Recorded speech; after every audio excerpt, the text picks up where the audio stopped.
Welcome back. So, the title of this mini lecture is The U.S. Military After the Civil War. Let's get into it. So, we're going to talk about 5 topics or themes that, as you learn more about this time period, these can be helpful as you engage, as one engages with the literature of this era.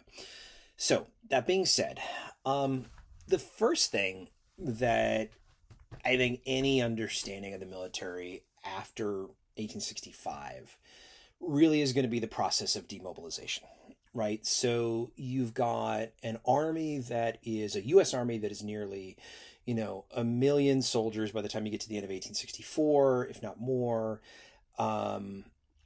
And it's going to see much of that decrease quite rapidly. There's going to be the grand parade in 1865. Soon you're going to see the founding of the Grand Army of the Republic, right? Sort of this kind of thing. And you get into discussions of legacies and encampments and all of that in the generation after, which leads into a discussion of the lost cause, and of course, discussions of monuments and sort of this kind of thing. It's sort of the military prior to the Civil War, right? When the Civil War gets going, it's 10 to 15,000 soldiers, right? You sort of move up to 1 million, then you're going to move back down. But the question is, of course, what is, you're decreasing your combat power, but what are you decreasing it? What are your potential threats? What are you facing? What are you training for? And so that kind of leads us into kind of the second point, which is going to be the army in the West, right? So some of this discussion would involve Western expansionism and the deployment of soldiers into small forts, really across the West, in territories as a part of the expansion process, which is going to involve either assisting settlers or conflicts with Native Americans. And if you look at what the soldiers kind of wrote about this or how they felt about it, it really varied. So some clearly believed in this process and what they were doing. Others had some issues, sort of certainly with it.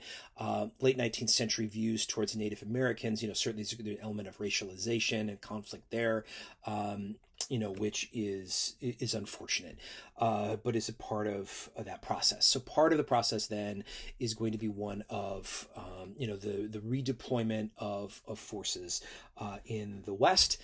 And another part of this is also going to be labor. So part of the other element that we need to sort of recognize is that the army in the late 19th century, particularly guard forces and sort of militia forces, are going to be used as forces in the middle of labor unrest. So the U.S. military is going to be, or the U.S., is going to be going through a period of economic upheaval in the 1870s, 80s, and early 90s, where you've got depressions and economic downturns hitting, and in the early 1890s, especially a period of profound economic downturn that was pretty rough. And so where individuals are engaging with the military, there is going to be, in those kinds of situations and being used kind of as a, kind of a protector of, there's discussions of class then that would kind of make it into that discussion about the use of the military. The next is going to be, kind of set battles, right? So, battles like the Battle of Little Bighorn, would be an example of this. So this is, of course, where General George Armstrong Custer and his forces are largely all going to be killed, battling Native American forces. And in the 1870s. And this, the kind of violent conflict and the nature of the conflict really, again, demonstrates a lot of these intersecting themes that we have going on here, right? You have sort of the role of racialization as the part of Custer's forces and kind of how they were viewing what this was going on. You have the violent nature of the conflict itself. You've got, kind of the kind of larger post-war forces at play, right? Because this is happening in the 1870s, right? So in as much as this is happening in the 1870s, so is, Reconstruction, kind of that process is still ongoing.